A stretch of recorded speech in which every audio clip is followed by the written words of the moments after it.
dynamisme bamileke, on oublie que les bamileke font partie d'un camp ensemble qu'on appelle le peuple Grassfield, les Tikards.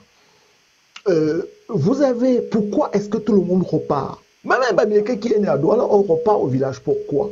Parce que chez le bamileke, le nombril est associé à la terre, de la réconciliation desquelles l'âme peut aller faire le voyage vers les ancêtres. Et pour cela, il y a des rites qu'il faut respecter. Vous avez le Ndo, qui est une forme de tontine. Monsieur Loro a perdu un membre de famille. Il invite M. Foussine. M. Foussine vient l'assister. On ne va pas laisser M. Foussine affamé. M. Foussine va y manger, il va boire de l'eau, quelque chose, ou du vin de pape. Mais ce repas que prend M. Foussine, c'est une dette qu'il compte. Le jour que lui mourra, il faudra que ses parents invitent M. Loro pour payer la dette de ce repas qu'a consommé M. Foussine. S'ils ne le font pas, M. Foussine est là avec les ancêtres, on va lui dire, Foussine, lève-toi. Tu dois une dette. Tu as mangé chez Loro. Maintenant, toi, tu es mort. Loro ne veut pas, les gens ne veulent pas organiser pour que Loro aussi vienne manger. C'est une dette. Donc, Foussine va se manifester à travers des songes. Mais pour que les parents reçoivent ce songe, ils doivent être purs. Il y a des moments où ils ne font pas d'amour. Il y a des moments où ils s'abstiennent. Il y a des périodes d'abstinence. C'est que les musulmans font, les bamileke le font. Demandez dans les cercles initiés. Donc, on les appelle les grands prêtres. Donc, il va recevoir un message de Foussine. Foussine va leur dire, là où je suis très mal. Pardon, organisez quelque chose pour rendre la nourriture, la fameuse nourriture que j'ai mangée chez nous. Si les parents ne le font pas, il y aura des signes. Soit vous allez faire un accident, premier avertissement, votre femme va accoucher des enfants qui vont mourir à chaque fois. Si vous persistez, vous allez faire un accident. Vous risquez de faire de la prison et même de perdre votre travail. Donc les gens interprètent ça. Ça plane sur votre tête. C'est une espèce d'épée. Comment on va appeler ça? Damoclès. Excellent, excellent. Donc c'est cela. Donc, il faut repartir. C'est-à-dire, il y a quelque chose, malheur est bon. Nous assistons au déclin de l'Occident, mais qu'est-ce que nous gagnons quoi de ça? Ce n'est pas en allant derrière les Russes. Restons nous-mêmes, parlons-nous, voyons ce que nous avons en commun, c'est que nous avons surtout les différents. Nos différences doivent être la source de nos richesses. Mais ce n'est pas en allant avec les Russes, avec les Américains, avec les Français. Nous avons un potentiel. Regardez même les organismes dont nous avons hérité. Vous savez combien de temps un blanc met à cicatriser lorsqu'on l'opère? Mais un noir, au bout d'une semaine, il a cicatrisé après une opération. Donc, nous avons des richesses. Mais le problème, c'est notre paresse. Parce que nous voulons nous contenter de ce que j'appelle le prêt-à-porter, le prêt-à-partir. Travaillons, refaisons les fondamentaux, arrêtons les querelles inutiles, et il faut convaincre un grand cercle de réflexion. Appelez-le comme vous voudrez. Si le RMC arrive au pouvoir, je sais que ça ne sera pas business as usual, il faudra faire une refonte, repartir sur des bases nouvelles. Merci, merci à monsieur Dupont pour avoir apporté des éléments de réponse à la question posée de savoir qu'est-ce qu'un candidat panafricain aujourd'hui en 2025. Et à travers votre réponse, on a très bien compris qu'au Cameroun, parce qu'il s'agit du cas du Cameroun, que le candidat idéal à cette notion de panafricanisme, c'est le professeur Maurice Kamto. Oui, à cause de la modestie, de l'humilité, de la prudence de sa démarche.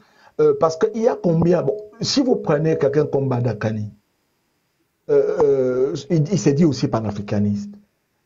Qu'est-ce qu'il a en commun avec quelqu'un d'autre qui s'est dit panafricaniste? Le panafricanisme, c'est devenu un fourre-tout, une valise, un mot valise fourre-tout, où il y a à manger et à boire pour tout le monde. Mais j'ai découvert M. Foussine sur votre panel. Regardez l'épaisseur de son intellect, le sérieux de sa démarche. Mais vous avez des gens qui confondent le panafricanisme avec des incantations et des slogans. Alors que le panafricanisme, il est tout là. Ce n'est pas un mot magique, c'est une réalité. Invitez souvent M. Fossine parce qu'il explique ça à merveille. Justement, je vous rassure, hein, Monsieur Jean-Pierre Dupont, c'est dans cette démarche que Monsieur Fossi ne se retrouve pas sur le plateau par hasard. C'est justement parce que nous avons évalué sa pertinence et la fiabilité de sa connaissance que nous sommes dirigés vers lui. Je vais justement poser cette question à Monsieur Fossi parce que je crois que de par ses recherches, il semble avoir des éléments pertinent, hein, à la question que je vais poser tout à l'heure, de savoir le danger d'un panafricanisme populaire et creux. C'est quoi, M. Fossi? Mais merci en tout cas encore une fois pour les compliments. Je dis toujours, c'est avec beaucoup de modestie que je les prends. Je ne vois pas ce que je fais d'extraordinaire. J'étudie juste un tout petit peu et je partage avec ce que je peux mes modestes connaissances. Donc, une fois que j'ai dit ça, c'est une excellente question que vous posez, qui rejoint d'ailleurs ce que M. Jean-Pierre Dupont est en train de vous dire tout à l'heure. Beaucoup de gens pensent que le tapage c'est le panafricanisme. Ça n'a rien à voir. Quand vous prenez tous les grands penseurs du panafricanisme, il n'y en a aucun qui est tapageux. Et le fait même de voir dans une démarche comme celle de Marcus Garvey, quelqu'un qu'on dit étant dans une démarche tapageuse, ce n'est pas une démarche de l'arrogance inutile, de l'excès d'ego. C'est une démarche plutôt de la volonté excessive de voir les choses bouger et de vouloir que les choses évoluent. Le professeur Moïse Kamto a la particularité d'être quelqu'un qui a bien cerné ce que c'est que le panafricanisme. Il le dit d'ailleurs lui-même pour ceux qui l'écoutent. Et d'ailleurs, M. Dupont vous l'a dit en d'autres mots ici, où il demande justement la formation d'un certain nombre de cercles de réflexion sur le panafricanisme. Il y a beaucoup d'aspects sur lesquels on va revenir. On a par exemple pour habitude de l'entendre dire il est pour un panafricanisme pragmatique. Je répète, pragmatique. Encore une fois le mot pragmatique. Le panafricanisme pragmatique, ce n'est pas être tapageux. Ce n'est pas être en train de faire du bruit partout. Non, ce n'est pas ça. Absolument pas. Quand vous faites d'ailleurs cela, c'est d'ailleurs le grand problème que l'Afrique a. On est toujours emprunt très rapide à aller partout sur les réseaux sociaux, crier, hurler ceci et cela, je vais faire ci, je vais faire ça et tout, toutes sortes de démonstrations, toutes sortes de ci et de réactions et consorts. C'est puéril. Pourquoi? Parce que la géopolitique, comme l'Occident nous l'a imposé aujourd'hui, ne s'accommode pas de tout ça. En face, il y a des gens qui sont bien organisés, bien structurés, qui ont des mécanismes pour vous contrer, qui ont toutes sortes de centres d'études qu'on appelle des think tanks. Ils ont des spécialistes de l'Afrique, du Moyen-Orient, des États-Unis, consorts. Donc, ils passent le temps à vous analyser et vous étudier. Ils vous connaissent de fond en comble. Ils savent ce quel levier appuyer pour susciter des oppositions contre vous dans votre propre pays, sur votre propre territoire. Mais parce que vous êtes trop tapageux, généralement, vous n'arrivez pas au but. Ce qui a manqué dans un bon nombre de cas, à un certain nombre de mouvements de lutte de libération des Noirs, c'est justement la stratégie et le pragmatisme. On n'a pas besoin de crier de midi à 14h qu'on est panafricaniste pour l'être. Non. Vous pouvez dire tout ce que vous voulez, vous êtes panafricaniste et machin et tout. On a même entendu des gens dire que Paul Biya est panafricaniste. Un monsieur qui s'est rendu en 43 ans, il s'est rendu, puisque quand lui, il arrive au pouvoir, l'OUA existe déjà depuis 1963. En 43 ans d'exercice de pouvoir de 82 à 2025, monsieur Biya s'est rendu aux conférences de l'Organisation de l'Unité africaine, dont l'OUA, et qui par la suite est devenue l'UA, l'Union africaine, dans les années 2000. Monsieur Biya s'y est rendu 3 fois en 43 ans. 3. Donc pendant 40 ans, on ne l'a pas vu passer là-bas. Il n'y a jamais mis les pieds à Addis Abeba, là où il y a le siège de l'Union africaine. D'ailleurs, à la différence de la Guinée équatoriale, on rend d'ailleurs hommage aux Camerounais, encore une fois, à Addis Abeba. Il y a une rue qui porte le nom Cameroun à Addis Abeba, en hommage justement à la contribution que le Cameroun a apportée, pays qui était parmi les 27 qui ont créé l'Union africaine, l'Organisation de l'Unité africaine dès le début, mais aussi avec les apports intellectuels qu'on a mentionnés de divers Camerounais dans les luttes de libération un peu partout sur le continent, en considérant un certain nombre de leaders. Il ne s'y est jamais rendu. À l'inverse, vous avez donc le professeur Moïse Kamto qui dit « Je suis pour un panafricanisme pragmatique. Je ne vais pas aller faire beaucoup de tapage et de bruit. » D'ailleurs, il publie tous les lundis un texte. Le texte du lundi dernier parle de l'humilité, justement, dont parlait M. Jean-Pierre Dupont ici, régulièrement. C'est une caractéristique principale des cultures africaines. Quand vous avez même le Lamido n'est pas là pour parler de lui-même, mais c'est taper toutes sortes d'air et consorts, les rois et les chefs et tout. Ce n'est pas eux qui font leurs propres éloges. Ils laissent que d'autres le fassent. Pardon. Et donc, le professeur Maurice Kamto publie un texte lundi dernier où il parle justement de l'humilité dans le dernier paragraphe. Il dit quoi en substance? L'humilité n'a jamais été un obstacle à l'élévation. Elle est la marque des plus grands. Notre valeur intrinsèque tient à notre excellence dans notre métier, quel qu'il soit, et non pas à un parchemin ou à la revendication tapageuse. On a parlé de tapageur ici tout à l'heure. Ça se retrouve dans ses écrits. À la revendication tapageuse d'un monopole du savoir. Il y a beaucoup de gens qui revendiquent un monopole du panafricanisme aujourd'hui. De manière tapageuse, on crie beaucoup, on hurle beaucoup. C'est très puéril. On est sur des plateaux de télévision en train de révéler ces stratégies, mais comment vous allez arriver au bout avec ça? Avec des gens qui, même à l'époque où les moyens de renseignement modernes, où les moyens d'écoute et modernes n'existaient pas encore, d'espionnage moderne n'existaient pas encore, une fois que vous teniez une réunion dans la Sanaga maritime hier, le lendemain, les conclusions par le télégramme. Le télégraphe ou le télégramme à l'époque, je ne sais pas trop, mais il n'y avait même pas encore le téléphone, la ligne téléphonique internationale. On savait déjà ce que vous aviez décidé là-bas, qui a participé à la réunion et autres. Et vous partez sur les plateaux de télévision tous les jours pour révéler quelles sont vos stratégies. Ce n'est absolument pas sérieux du tout. C'est ça le problème de l'Afrique aujourd'hui. On va se mettre sur les réseaux sociaux et décliner tout ce qu'on pense faire. Mais c'est tout à fait normal qu'on puisse vous contrecarrer. Si le professeur Maurice Kamto était dans une logique où lui-même, il avait cette habitude-là de déclarer tout ce qu'il compte faire, moi je ne serais pas d'accord. Mais il met des petites pépites sur le chemin pour indiquer aux gens, suivez ces traces. Et si vous suivez bien cette trace-ci que je laisse, vous allez savoir où je vous emmène. Voilà comment il procède. Et c'est pourquoi il parle d'un panafricanisme pragmatique. Il n'est pas là tous les jours en train de se dire l'AES, la France dehors, Abbas ceci, Abbas cela. Il n'en a pas besoin. Mais il dit simplement que la souveraineté est importante pour les nations. Il dit aussi que ce n'est que dans la constitution des fédérations, c'est d'ailleurs l'un des éléments, l'un des pans de son programme de gouvernance, là la constitution de fédération que nous allons pouvoir nous en sortir. Un État africain isolé ne peut pas s'en sortir. Il propose donc les États-Unis d'Afrique centrale. Les États-Unis d'Afrique centrale, depuis 2012, dans son programme de gouvernance, dans le programme de gouvernance du MRC, depuis 2012, avant même que l'AES ne naisse, dans les années 2020, il était déjà acté que avec un ou deux États en Afrique centrale qui sont prêts à faire une fédération, on y va. Pourquoi? L'exemple de l'AES nous le montre. Le Niger faisait face à une menace de guerre, d'invasion militaire pour renverser le régime du général Tchani, qui avait donc renversé Mohamed Bazoum, l'un des élèves les plus intéressants de la France. Et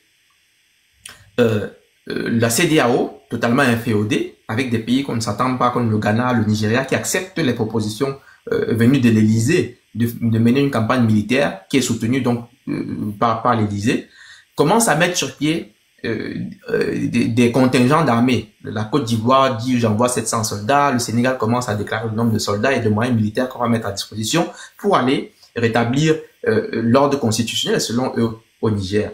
Il a suffi d'une simple déclaration du Mali et du Burkina Faso qui disait si vous entrez au Niger pour leur faire la guerre, nous on va aller s'allier à eux pour vous faire la guerre aussi, ils ne seront pas seuls. Donc ça sera quelques forces contre quelques forces. Et j'aime bien une citation du président de notre organisation, le docteur Hamdouat Boukari Yabara, qui dit que l'impérialisme, c'est une machine, une organisation constituée de multiples États.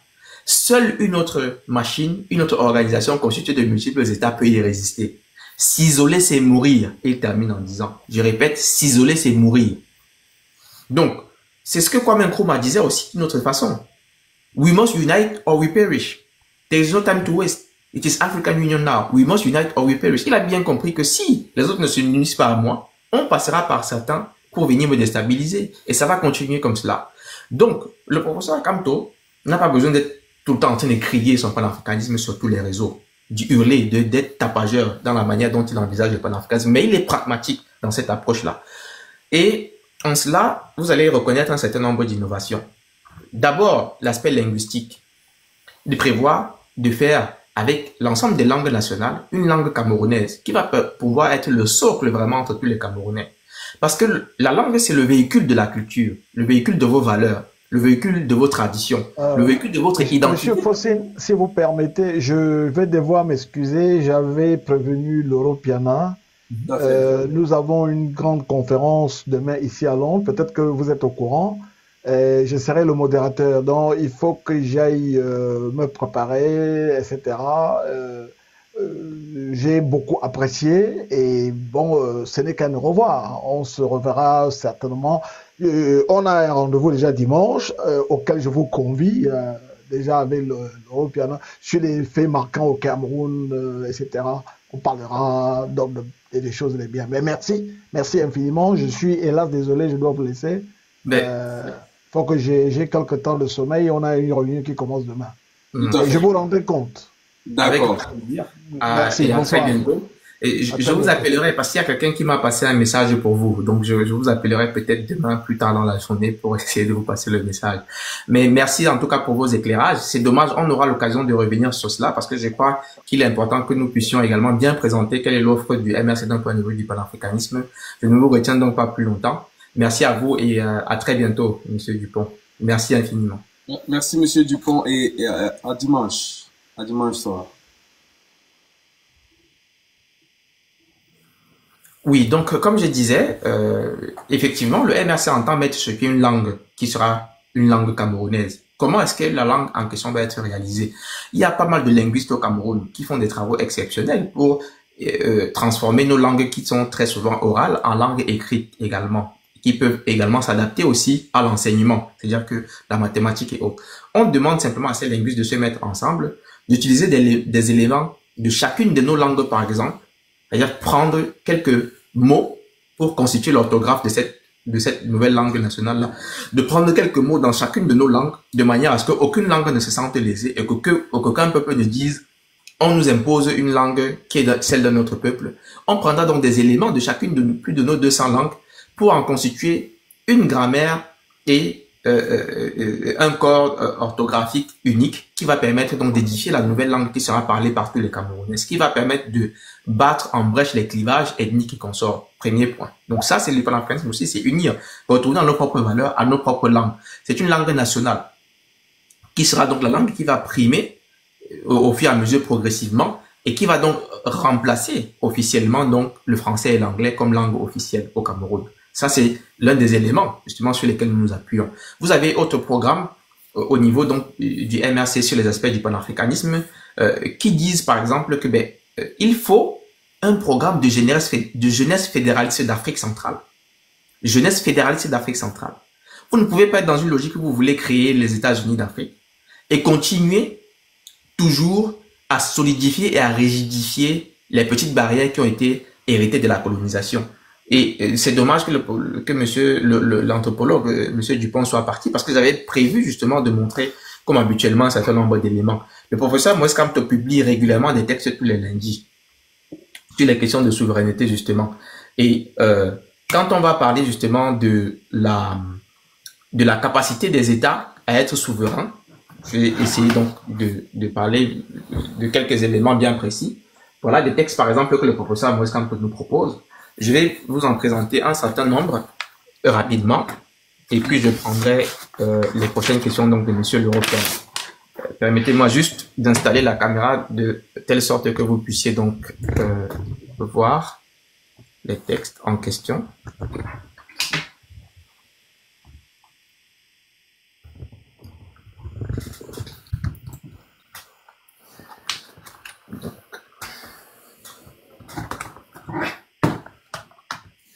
Vous avez donc ici l'une de ces pensées sur la notion de la souveraineté des États. Je vais essayer d'agrandir un peu plus pour que tout le monde puisse voir.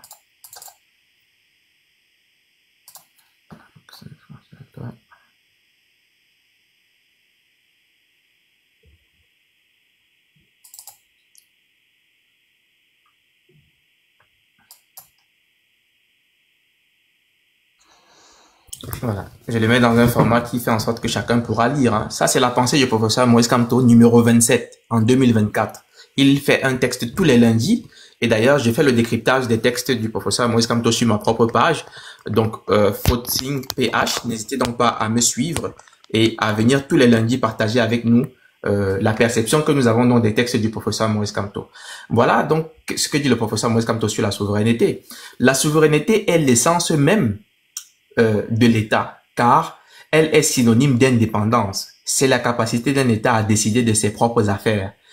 Comme on a parlé tout à l'heure du franc CFA, des accords de coopération qui imposent justement la culture, l'enseignement du français et d'un cursus éducatif de type français, sanctionné par des diplômes de type français. Tout cela, c'est de cela qu'il parle ici. Il dit c'est la capacité d'un État à décider de ses propres affaires, de faire librement le choix de ses intérêts, de ce qui est bon pour son peuple et de ce qui peut déterminer son avenir.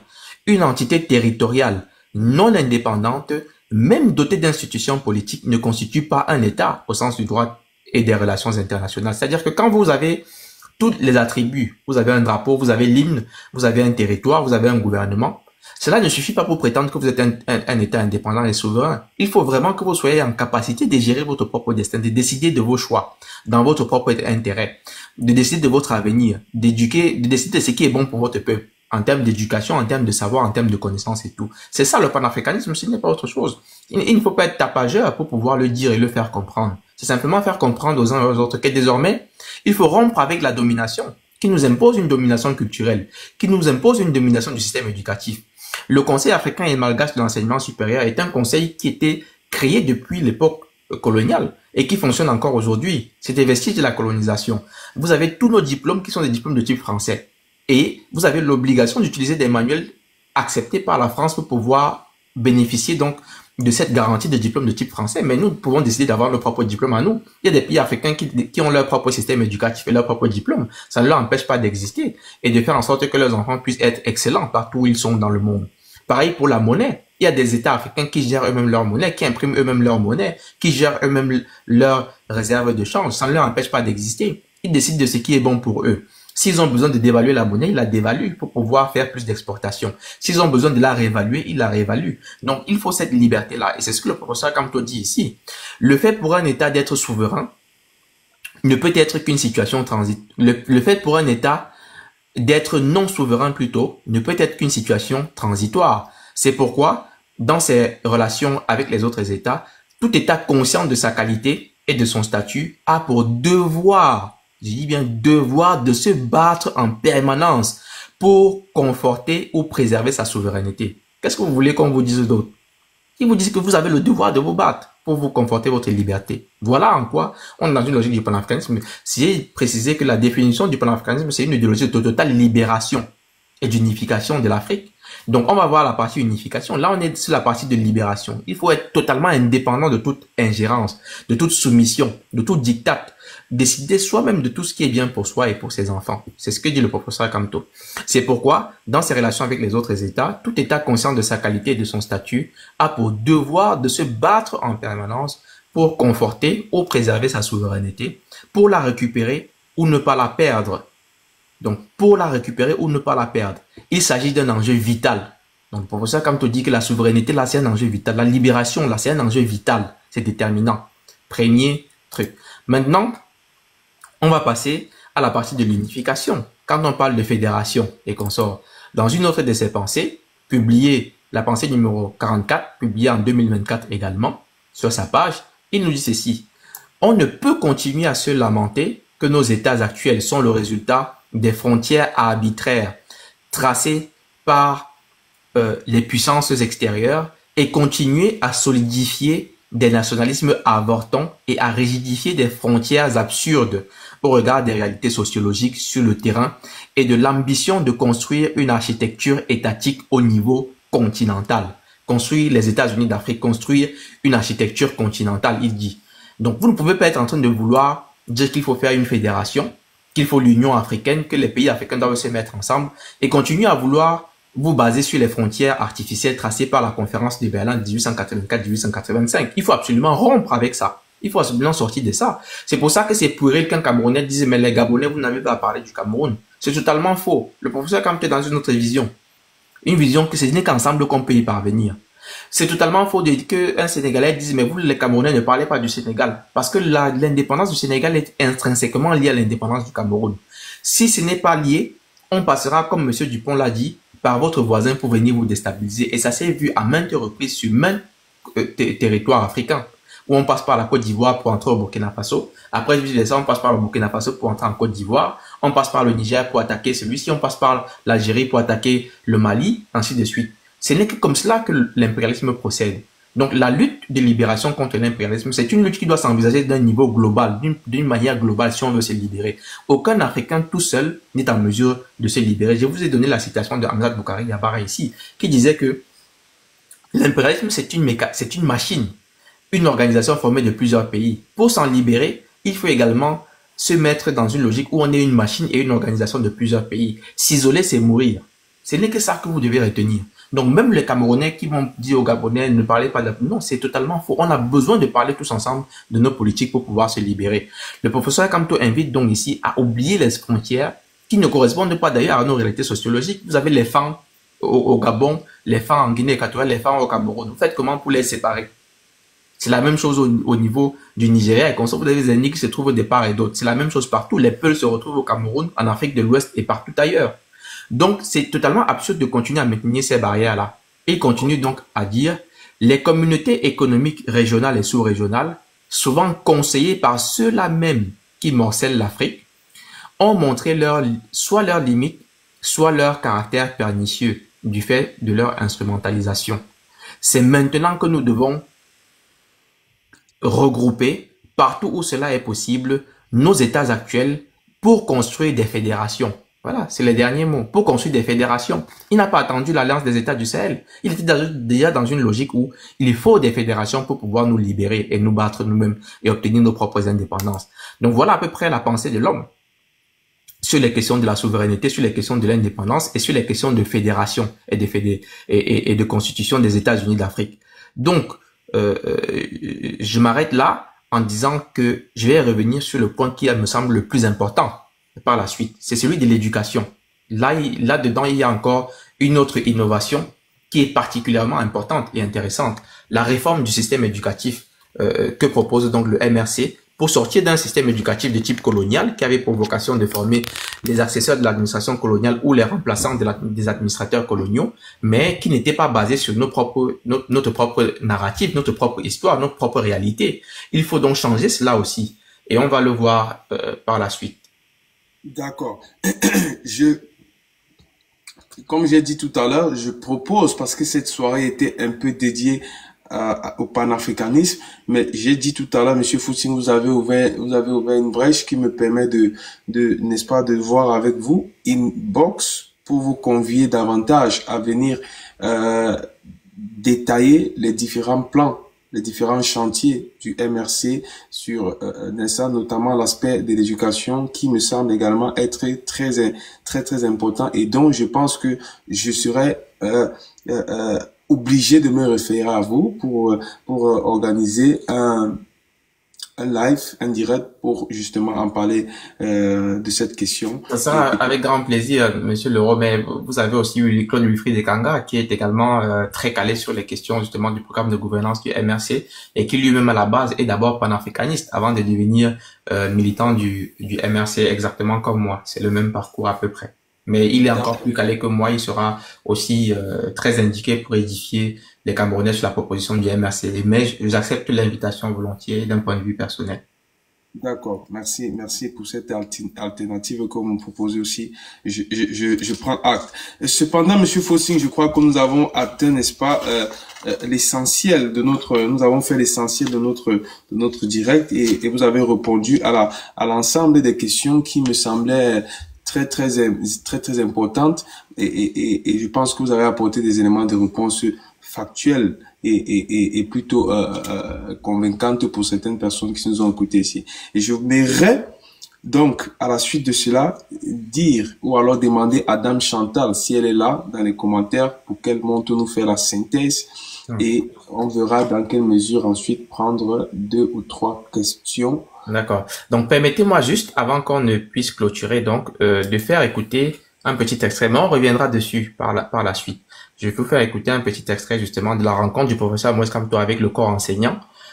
Et c'est très important et très intéressant ce qu'il va dire. Je vous laisse écouter d'abord. Et le baccalauréat. Donc, l'élève, sur ces 2 segments, se concentre. Si pour une raison ou pour une autre, il voit qu'il ne va pas aller jusqu'au bout du deuxième diplôme, et s'il interrompt après le premier diplôme, il aura quand même un niveau, s'il veut présenter un concours, il peut le faire. S'il veut aller dans le secteur privé, il aura un niveau qui lui permet de donner satisfaction à son employeur. Et s'il veut s'installer à son propre compte, il aura un niveau qui lui permet de s'insérer dans la vie économique active. Il ne s'agit pas comment dirais-je, de diminuer ou de dégrader ou de dévaloriser le niveau de l'enseignement, les contenus, et je pense que peut-être on projettera tout à l'heure pour montrer ce qu'il y a dans les contenus seront globalement les mêmes, mais réaménagés avec un accent sur les disciplines scientifiques et technologiques, et puis dès le départ aussi avec un accent vraiment sur l'enseignement de l'histoire du Cameroun, l'enseignement des humanités africaines, d'histoire de l'Afrique et des choses comme ça. Si vous avez bien entendu, il dit, il va réaménager.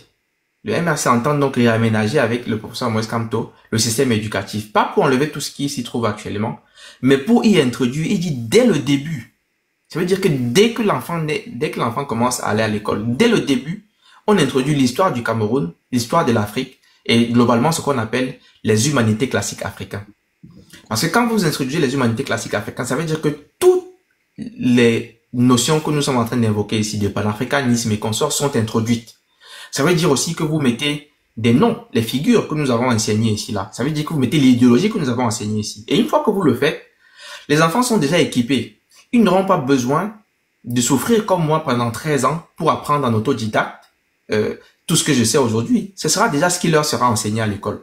Autre élément, bibliothèque nationale, mais une bibliothèque des mondes noirs. Pourquoi une bibliothèque des mondes noirs? Parce qu'il faut qu'au Cameroun, les enfants africains de tous horizons, quand ils viennent, ils puissent trouver l'ensemble des ouvrages que les Noirs ont produits. C'est cela le panafricanisme. Donner les connaissances africaines aux enfants. C'est tout. Toutes les connaissances noires aux enfants, vous les leur donnez. Vous êtes en train de faire le panafricanisme. Vous les préparez à ce que le panafricanisme devienne donc une religion pour eux. Et une fois que ces enfants sont formés de cette manière-là, ils n'auront pas dit au Tchadien, mais tu es Tchadien, ne parle pas du Cameroun. Il sera plutôt le premier à inviter le Tchadien à venir collaborer avec lui pour se libérer, pour se développer, pour créer, pour enrichir le continent africain, pour protéger surtout l'Afrique contre les conquêtes et les reconquêtes. Le professeur Kamto dit d'ailleurs, dans une de ses sorties, je vous parle du monde et des dangers qui guettent les nations impréparées et divisées. Vous me parlez de votre village et de la haine que vous avez pour votre voisin. Comme si cela vous pourrait vous protéger des conquêtes et des reconquêtes. C'est exactement ce dont on parle.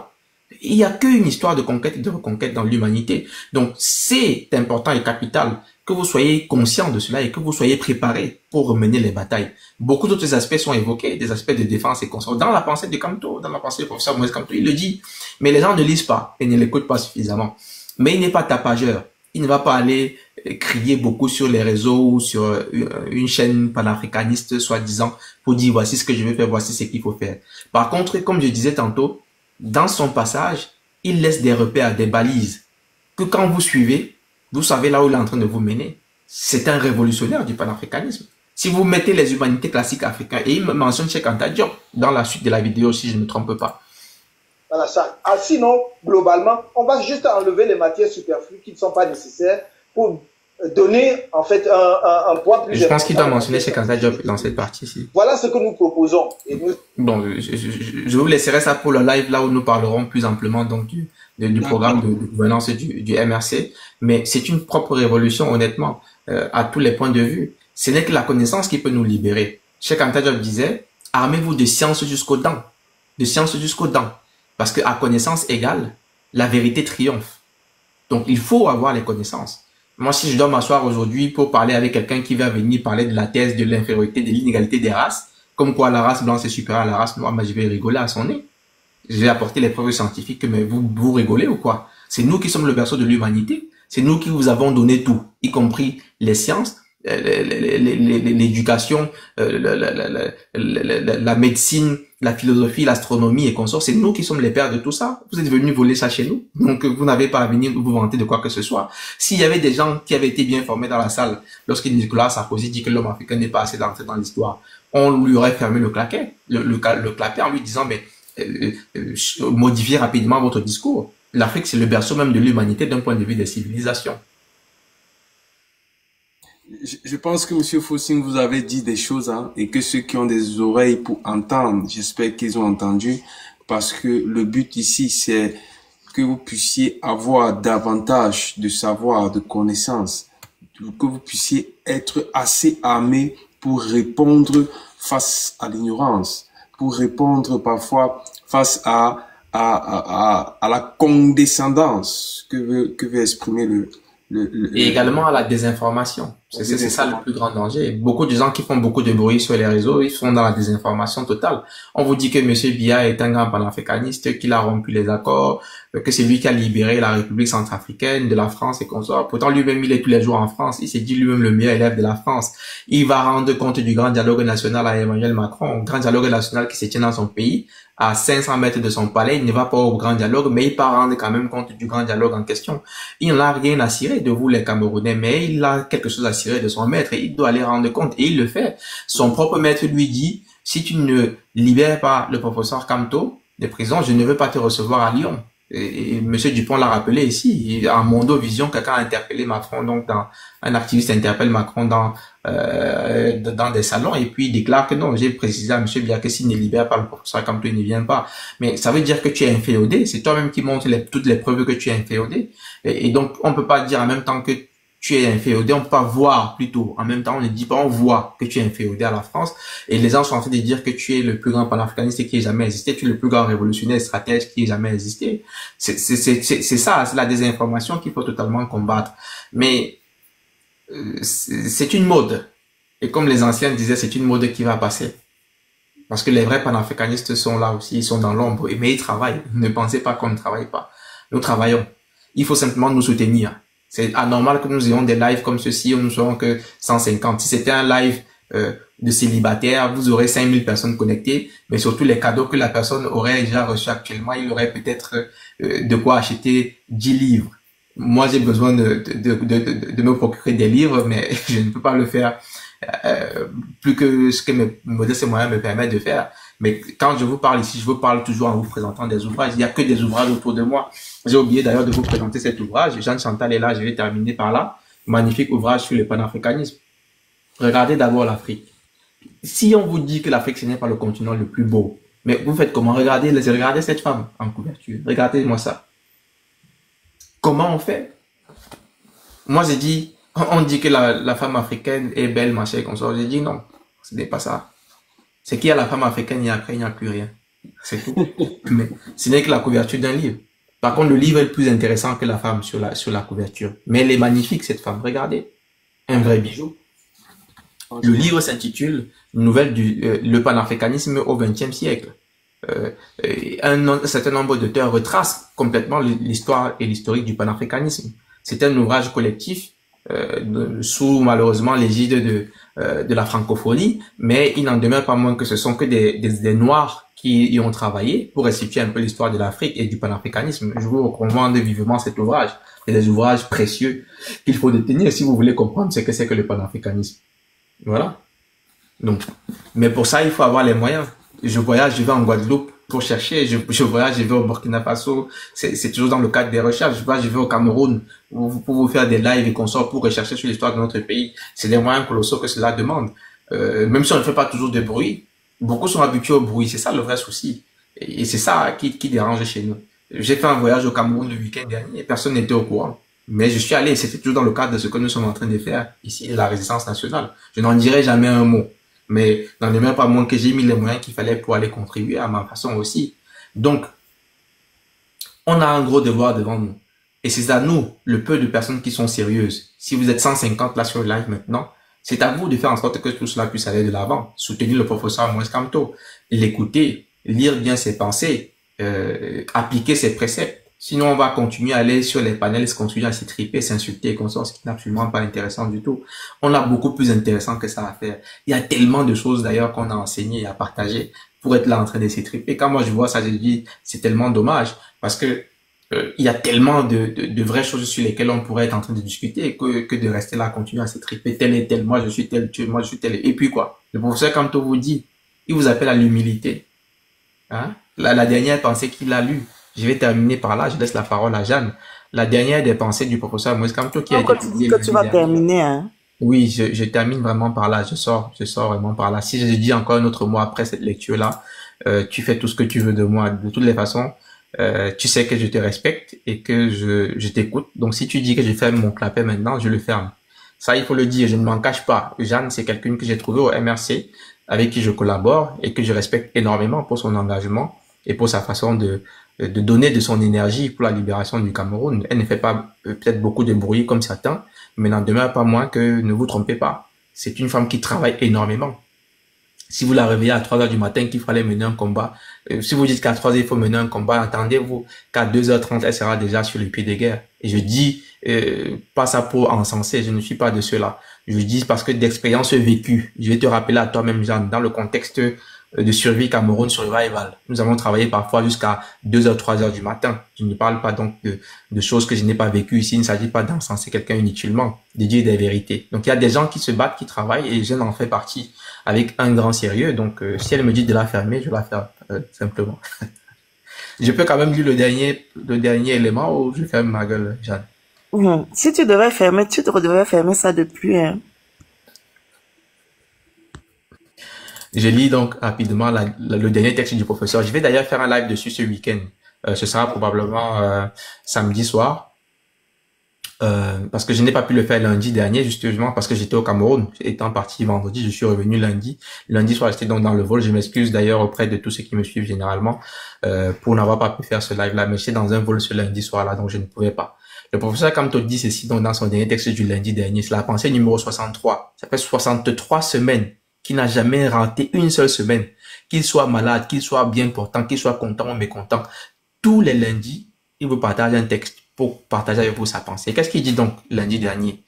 Il y a ici 30 millions de génies, 30 millions d'égos surdimensionnés. Je répète, d'égos surdimensionnés. Ce n'est pas l'ego qui est un vrai problème. C'est l'ego surdimensionné qui est un vrai problème pour nous. Et voilà, ce qui se passe sur les réseaux sociaux aujourd'hui ne lui donne que raison. Je suis désolé de le dire. Même au sein de nous-mêmes, malheureusement. Donc, il dit, il y a ici 30 millions de génies, 30 millions d'égos surdimensionnés. C'est finalement un malheur de n'avoir qu'un peuple de savants, de cherchants, de tout et sur tout. C'est-à-dire que des gens qui savent sur tout et sur tout. Finalement, ça devient un malheur. Tellement on est des génies, tellement on est des gens avec l'ego surdimensionné. Qu'est-ce que c'est un malheur? Le Cameroun a ceci de particulier que vous avez 30 millions de coachs. Chacun a sa propre liste. Tu as dit que tu lis. Tu n'as pas dit que tu décryptes. Je lis. Tu as dit que tu lis. Je termine la lecture. On ne décrypte pas, je lis simplement. Un tel peuple a la tête pleine de délire et le corps embourbé dans les souillures de l'indignité. C'est un peuple chez qui dire c'est faire, où le bruit tient lieu d'éloquence, où l'esbrouf tient lieu de succès, où l'horizontalité est absolue. Personne ne dépasse l'autre. L'égalité citoyenne ne signifie pas l'égalité d'intelligence ou des connaissances.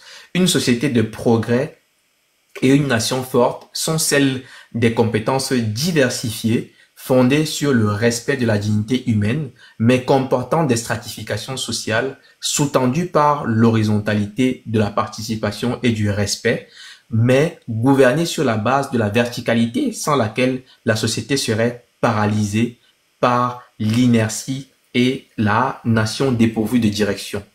L'humilité, troisième fois, l'humilité n'a jamais été un obstacle à l'élévation. Elle est la marque des plus grands. L'humilité n'a jamais été un obstacle à l'élévation. Elle est la marque des plus grands. Notre valeur intrinsèque tient à notre excellence dans notre métier, quel qu'il soit, et non pas à un parchemin ou à la revendication tapageuse d'un monopole du savoir. C'est moi qui ai le monopole de ci ou ça. Merci pour cette lecture, Monsieur Fossing. Et je crois que ça peut servir comme élément de recadrage à beaucoup de personnes qui, tous ces derniers temps, se laissent aller justement par cet égo surdimensionné sur les réseaux sociaux. Le professeur vous appelle à l'humilité, parce que l'humilité, c'est la marque des grands. Soyez des grands et accédez à la grandeur. C'est en ces C'est après ces mots donc que je m'en vais appeler Jean Chantal. Ouf, j'ai eu du mal, hein. J'ai eu du mal aujourd'hui parce que il y a eu tellement d'informations et Ça, c'est vrai. ce que j'ai fait, c'est que je vais plutôt résumer le thème. Ouais. Je suis partie sur l'option de résumer le thème en mettant un accent particulier sur la partie où on a parlé du panafricanisme dans le MRC. Je vais résumer le thème alors. Je pense qu'au départ, on est parti sur une définition du panafricanisme que j'ai donc définie comme une idéologie de solidarité entre les peuples africains fondée sur la conviction que la libération politique, économique et culturelle ne peut se faire qu'en commun dans une logique d'unité, de souveraineté et de rupture avec les dominations extérieures. Quand on regarde les développements de Fotsing et de Monsieur Dupont, c'est un peu ça qu'il en ressort. Alors, si on prend le cas du Cameroun, on peut dire que c'est une idée qui n'est pas nouvelle parce que elle traverse un peu notre histoire au fil de l'histoire de nos résistants. C'est donc le fil rouge qui nous conduit sur les luttes de l'UPC et les résistances actuelles quand on parle de la guerre du Nozo. Hein. Alors, quand on regarde les figures sacrifiées comme Oumniobé, Félix Moumié, ou dans la diaspora, on voit aujourd'hui des personnes, que ce soit dans la diaspora ou ailleurs, hein, nous sommes hyper connectés. C'est-à-dire que on mène la lutte tant en diaspora qu'en Afrique, comme si nous étions au même endroit. Nous sommes sur un panel aujourd'hui, il y a sûrement des personnes qui viennent de partout. Donc, il y a aussi cette connexion-là. Et on peut dire que c'est du panafricanisme. Nous allons sur les plateaux de Obosso, nous allons chez Tania, nous nous écoutons partout. Et c'est aussi une recherche de notre vraie indépendance, hein, qui a toujours été confisquée. Et on a toujours, quand on est un Africain conscient, cette impression d'indépendance inachevée. Alors, la question qui s'est posée aussi dans le thème, c'est est-ce que le Cameroun a besoin d'un candidat panafricaniste? Alors, moi je dirais oui. Dans le discours que j'ai entendu aussi, c'est oui. Si on entend cette question comme si c'était juste un pavé jeté comme ça quelque part et puis on attend des réponses à gauche et à droite, moi je dirais que plus qu'un simple discours, le candidat panafricaniste dont a besoin le Cameroun, c'est vraiment au-delà du discours un projet, une architecture, une volonté stratégique de transformation. Alors, quand on regarde comment les systèmes sont verrouillés, on se pose une question. Avec des institutions sclérosées, un environnement complexe, quels sont les moyens qu'ils mettront en œuvre? Alors, est-ce que le vrai défi, c'est simplement de voir émerger quelqu'un qui a des idées? Ou bien c'est de l'accompagner et de lui donner un socle populaire? Donc, on fait déjà jouer le peuple. Ça veut dire que si on parle de Maurice Kamto, qui est notre candidat, ici sur le panel par exemple, nous savons qu'il ne fera rien sans lui, sans nous. Il ne fera rien sans nous, le peuple. Le panafricanisme du projet camerounais aura donc besoin de relais militants et d'une vision claire. La vision claire, on l'a. Avons-nous le relais militant? Avons-nous la réponse du peuple? Ça, c'est la question qu'on se pose encore aujourd'hui. Le panafricanisme ne doit donc pas être un slogan de plus, mais un cap collectif. Et ce cap, il a déjà commencé. Il est enclenché chaque fois que nous ouvrons un panel, chaque fois que nous discutons ensemble, chaque fois que nous parlons Afrique, chaque fois que nous parlons Cameroun. Je vais donc revenir sur Maurice Kamto et je pars d'une phrase qu'il avait dite que je n'ai pas réussi à trouver dans ma mémoire. Il avait dit « Les jours les plus J'arrive pas à trouver. Je suis tellement fatiguée. Fotsing, tu peux me dire la suite? Il a dit les jours les plus proches, Non. Les heures les les heures plus sombres les plus sombres de la nuit de la nuit sont sont les les plus plus proches de les plus proches l'aurore. de l'aurore. Tout à fait. Et moi, j'ai capitalisé sur l'aurore. L'aurore qui est donc la lueur avant le soleil. Et je vois Maurice Kamto comme l'aurore. Et la question que je me suis posée, c'est, et si nous votions l'aurore? Durant cet échange, au fil des mots, des idées, nous avons fait un voyage de conscience, un voyage de combat, un voyage de vérité. Nous sommes remontés dans les sillons du panafricanisme pour dérouler les racines profondes et pour retrouver nos peuples africains. Nous avons traversé l'Afrique pour arriver au Cameroun et nous avons scruté le Cameroun. En scrutant le Cameroun, il y a un visage qui s'est dessiné, c'est celui de Maurice Kamto. C'est cette voix qui se lève, c'est cette direction qui s'impose. C'est cette idéologie qui n'est pas que des slogans. C'est pas du vernis. C'est une vision claire, une colonne vertébrale que Maurice Kamto nous propose, une boussole. Il nous fait réaliser que le Cameroun a besoin d'un panafricanisme d'action et non de vitrine. Un panafricanisme qui libère et non qui parade. Un panafricanisme qui a un nom, le nom que nous lui donnons, nous. C'est celui du mouvement pour la renaissance du Cameroun, incarné par le professeur Maurice Kamto. Ce n'est pas, comme d'aucuns pourront le dire, un culte de la personnalité, c'est une analyse qui est éclairée par des faits. Quand on regarde les positions sur la souveraineté monétaire, sur la réforme de l'État, Fotsing a parlé du livre qu'il a écrit sur le droit pour le Cameroun et qui pourrait servir à d'autres nations. Quand on regarde le fait que, tout en critiquant les dépendances à l'Occident, il ne rejette pas la collaboration pour mener le Cameroun et l'Afrique encore plus loin. Quand on regarde l'association dans la Constitution des lois de toutes les autorités traditionnelles pour justement avoir ce partage qui est le socle de l'Afrique, on voit le panafricanisme. On voit le panafricanisme parce que la position du Cameroun, tant au niveau géographique qu'idéologique, dans le landerneau politique africain, c'est quand même un exemple.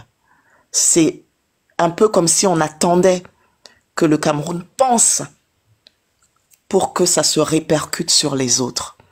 Et la personne que nous voyons nous accompagner dans cette aurore-là, c'est Maurice Kamto. Alors, nous avons donc déjà notre candidat panafricaniste, un homme qui a des idées, un homme courageux, qui éveille les consciences, qui arme les intelligences, qui nous oriente vers des choix lucides. L'espoir de ce Cameroun meilleur dont nous rêvons.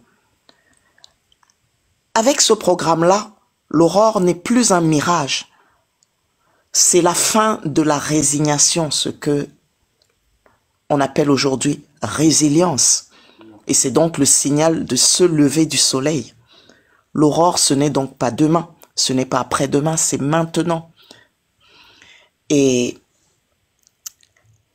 je pense que l'histoire ne s'écrit pas avec ceux qui doutent. Elle avance avec ceux qui voient les premières lueurs du jour qui arrivent. Alors, il suffit de lever les yeux, l'aurore est là. Merci.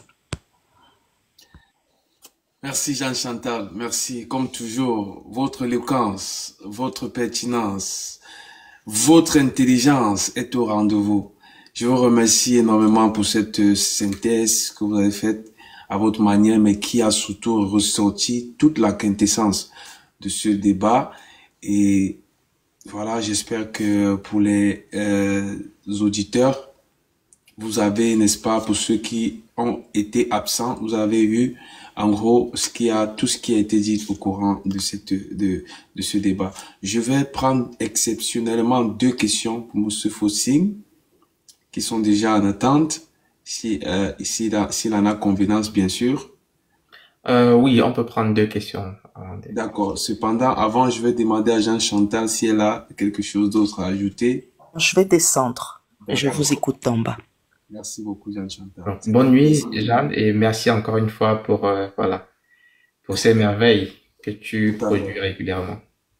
Je voudrais préciser aussi, hein, dans la démarche de ce que tu as dit à propos de Jean Chantal, c'est quelqu'un avec qui je suis très honoré de travailler parfois et d'avoir sur mon panel, parce que en dehors de ce que on peut avoir comme divergence, il ne faut pas s'éloigner du fait que c'est l'objectivité qui doit être soulignée, qui doit être mise en avant, et c'est dans cette optique que nous devons travailler. Donc, Monsieur Fossing, il y a certainement des gens, j'espère, je sais pas si Monsieur Talatoudjou, c'est une question, mais j'espère bien, parce que ce soir, nous n'avons plus réellement assez de temps. Bonsoir, Monsieur Tala, bienvenue. Oui, j'espère vraiment que c'est que des questions. Parce Bonsoir. Que le temps, moi, je pourrais pas, pour des contraintes professionnelles, je pourrais pas rester longtemps. Bonsoir. Bonsoir, grand frère. Bonsoir, Faustine. Bonsoir. Je suis très content de votre éducation que vous nous donnez chaque jour. Je prends des heures et des heures pour vous écouter, pour écouter un peu là où je suis un peu égaré, parce qu'on apprend chaque jour.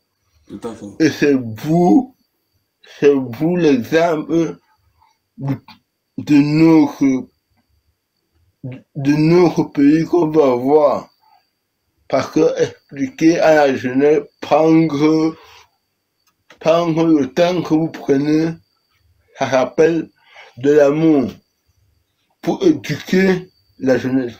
Tout à fait. Pour éduquer la masse camerounaise, africaine. J'aimerais vous dire grandement merci. Merci pour ce que vous faites pour nous. Merci, M. Tala. J'aimerais aussi dire un grand merci au président Kanto. Parce que grâce lui, compte debout. Et c'est vrai. Regardez que le peuple camerounais est en train de se retrouver sur le droit chemin. Veut pas. C'est comme ça. Parce qu'on n'est pas enseigné le droit qu'il fallait nous enseigner à l'école. Maintenant, en 2018 jusqu'à 2025, le peuple camerounais comprend déjà l'enjeu politique grâce à une personne qui s'est laissée. La non, on peut faire au moins. J'aimerais vous dire, dormez tranquille. Le peuple est conscient de ça. Parce que 2025 ne sera pas 2018. Parce que vous nous avez éduqués. Et tous les jours, on se prépare. Nous n'oublions pas la guerre. Mais si l'adversaire commence la guerre, c'est que ça a engagement dans la guerre. Comme, on est là préparé à tout. On a préparé à tout. Ben, j'aimerais vous dire le grand frère, merci pour ce courage que vous nous donnez, parce que il faut toujours des gens comme vous, comme le général Bachelet. Parce que le général Bachelet, c'est un guerrier de l'Angleterre. on se connaît depuis longtemps. Mais comme parfois, il y a un mélange les choses. Mais, mais nous, le peuple conscient, nous comprenons, on nous comprend. On nous comprend. Tout à fait, monsieur. Tout à fait, monsieur Tala. Je suppose que vous êtes certainement dans le live depuis et que nous avons commencé il y a très longtemps et que malheureusement pour des contraintes professionnelles, monsieur Fossing doit malheureusement nous quitter. Nous vous remercions hein, et nous sommes touchés, profondément touchés même par tous les mots que vous avez déposés, non seulement à l'endroit de monsieur Fossing, mais aussi à mon endroit. Et tenez-vous tranquille aussi au Cameroun. Nous, la diaspora, nous aimerons vous dire qu'on ne dort également pas. D'ailleurs, vous pouvez constater jusqu'à quelle heure nous sommes en live pour édifier, pour réveiller même et pour conscientiser même les Camerounais.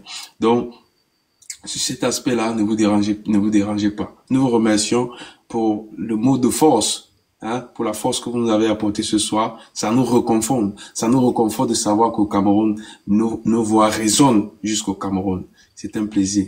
Cependant, nous serons malheureusement obligés de vous laisser encore 2 secondes pour placer un mot de fin afin que nous puissions fermer le panel. D'accord. Permettez-moi de finir mon message avant de couper. Vous savez, j'ai eu le privilège de rencontrer le professeur Maurice Kanto. En face, il m'a reçu. J'ai forcé qu'il me reçoive avant qu'il m'a reçu. Vous savez, le message qui passe sur les débats télévisés, c'est le même message qui nous passe sur le terrain. Il n'a pas de langue. Et moi, je suis apolitique. Mais moi, je m'intéresse à la politique de mon pays. Ne confondez pas, parce que nous a une association des personnes handicapées qui s'occupe des personnes handicapées, que les gens pensent que avoir une association, ça veut dire qu'on est resté bouche fermée. Non! Je dis non, c'est non.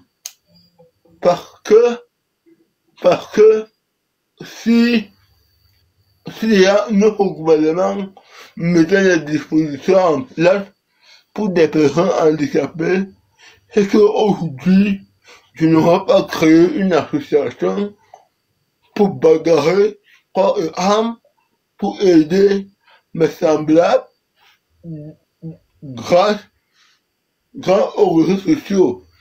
Donc, Monsieur Tala, c'est justement dans cette optique qu'on bagarre. C'est justement même le but de la bagarre, pour rétablir l'équité, l'égalité et tout ce qui va avec. Donc, c'est justement ce que nous avions dit tout à l'heure. Tu as dit tout à l'heure quelque chose qui me semble fondamental. Vous êtes prêts. Et ça veut dire que vous êtes prêts à accepter de vous battre pour le changement de vos conditions au Cameroun. C'est dans cette optique que nous aussi on vous accompagne, étant Camerounais de ce fait. Donc, cependant, j'ai réité encore, malheureusement, Monsieur Fossing, c'était notre invité ce soir.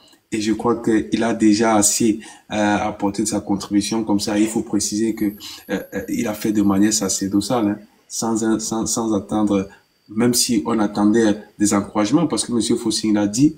Et c'est dans cette optique que nous l'invitons ainsi pour que les Camerounais puissent également l'accompagner dans sa démarche de chercheur pour ramener davantage le savoir au sein de la communauté.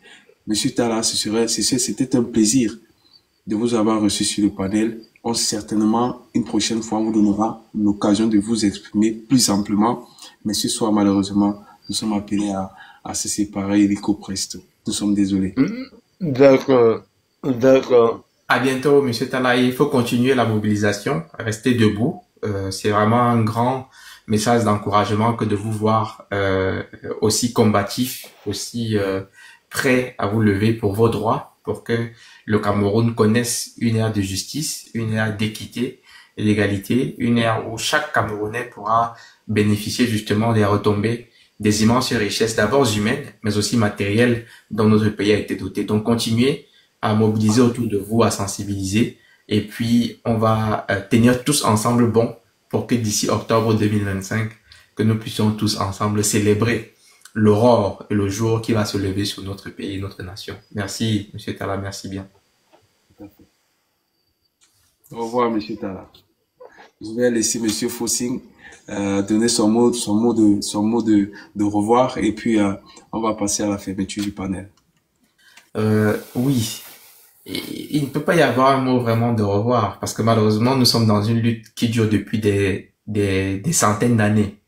La bataille que l'Afrique mène contre l'impérialisme, contre la domination, qui a d'abord fait une saignée énorme sur sa population, avec la traite que nous considérons comme la plus grande catastrophe qui ait jamais existé sur la planète Terre, celle de la traite des esclaves, où des millions d'Africains ont été arrachés à leurs mères, à leurs parents, à leurs enfants, à leur famille, à leur culture, à leur civilisation, et à tout ce qu'ils étaient eux-mêmes, à leur identité, pour aller en faire des biens meubles, des choses, des objets qu'on pouvait utiliser comme on voulait. C'est vraiment quelque chose de dramatique. C'est une histoire donc qui nous suit depuis plusieurs centaines d'années, bientôt presque 2000 ans, que nous avons le malheur de connaître l'impérialisme sur notre chemin. C'est une bataille donc qui ne peut pas connaître de fin. On ne peut que se dire que la bataille continue, la lutte continue, mais heureusement, au Cameroun, dès les premières heures de la structuration de la bataille politique, des leaders comme Ruben Oumniobé se sont levés dans un sillage du panafricanisme, comme Ernest Ouandié, comme Castor Osenga-Afana, comme Abel Kingé, comme Jacob Fossi, comme Jean Boindeux et consorts. Tous avaient une même vision. Il faut se battre pour la libération du Cameroun, mais la libération du Cameroun signifie en même temps la libération de l'Afrique. Il faut donc jumeler tous les efforts pour que l'Afrique se libère tout ensemble, tous. On est capable de le faire. Seul, on est faible. Si vous avez un adversaire devant vous qui est puissant et que vous fassiez comme ceci pour essayer de riposter lorsqu'il vous menace, lorsqu'il vous frappe, vous ne lui ferez pas ressentir grand-chose. Si vous mettez 2 doigts, vous ne ferez pas énormément. Si vous mettez 3 également, vous ne mettrez pas énormément. Si vous mettez 4, ce n'est pas toujours suffisant. Mais si vous mettez les 5 comme ça, vous donnez déjà quelque chose. Mais si vous mettez les 5 et que vous les mettez vraiment unis et fermés comme ceci et vous lui donnez un coup de poing, vous êtes capable de l'envoyer au tapis.